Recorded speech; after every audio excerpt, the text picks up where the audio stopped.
even greater job loss, even greater loss of income, and even greater loss of confidence.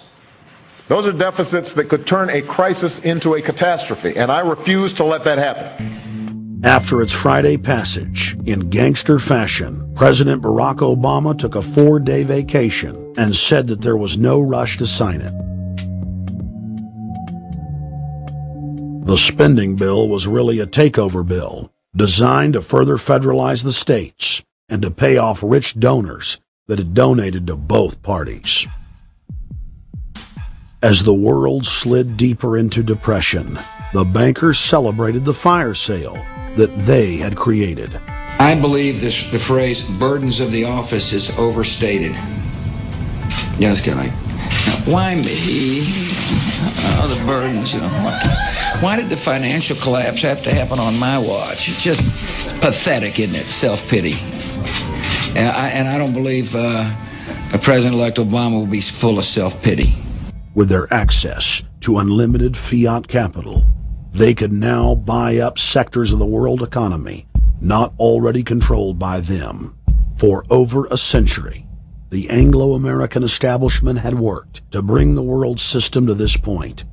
Artificially engineered global bankruptcy. In an address before the Trilateral Commission in June of 1991, David Rockefeller laid out the elite's ultimate goal. The supranational sovereignty of an intellectual elite and world bankers is surely preferable to the national autodetermination practiced in the last centuries. Now that the bankers were holding the world hostage, they issued their ultimatum.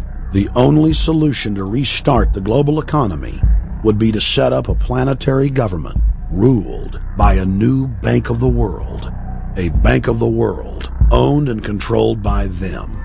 Suddenly, hundreds of prominent publications announced the solution, the people's only salvation.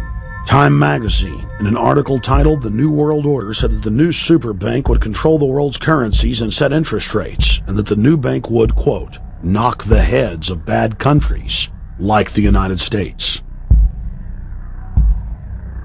At a meeting of central bank heads and finance ministers dubbed Bretton Woods II, the plan for world government was unveiled by the very bankers that had engineered the collapse.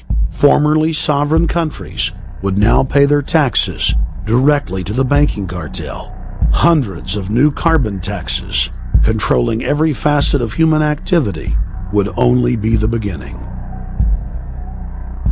Now all the elite had to do was to sell the public on accepting the final phase of their takeover. And it's Obama's job to sucker the public into standing down so the bankers' agenda can move forward unhindered.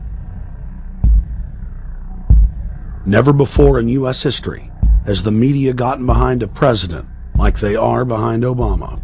The press has pulled out all the stops, bestowing a crown of infallibility upon Obama as the savior of the people.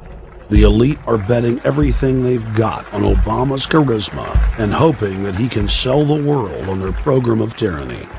Yes, there have been differences between America and Europe. No doubt there will be differences in the future.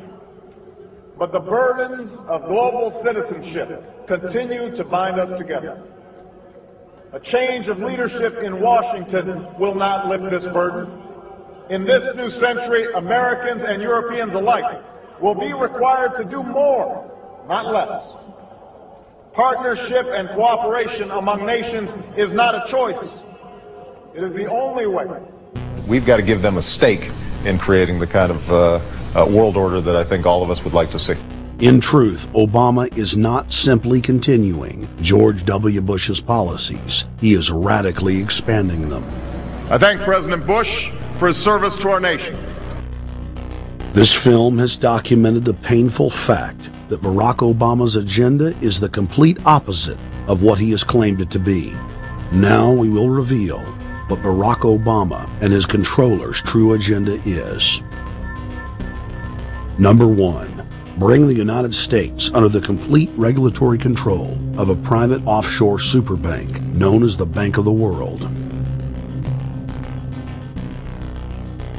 More than 100 new taxes are now being developed under the umbrella of curbing greenhouse gases. The new taxes will be paid directly to the private bank consortium. At the producer level, taxes will be paid on farm animals' flatulence. At the consumer level, there will be carbon taxes on all forms of meat, beef, poultry, pork, and fish. All cars will be fitted with satellite tracking boxes that will tax driving by the mile.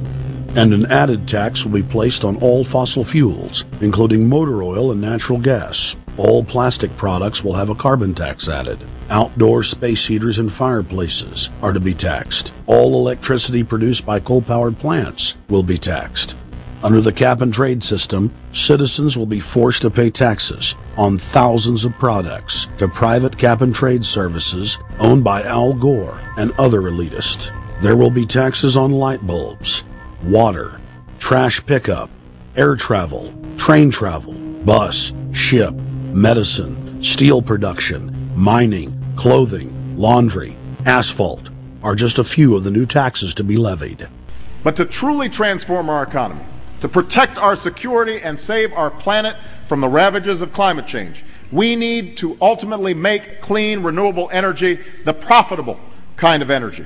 So I ask this Congress to send me legislation that places a market-based cap on carbon pollution and drives the production of more renewable energy in America.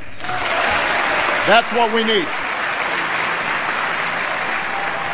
The notion of anthropogenic global warming is a fraud. In other words, the idea that the planet is getting warmer and that human activity is somehow responsible is a pseudo-scientific fraud. It's a big lie. It's a monstrosity.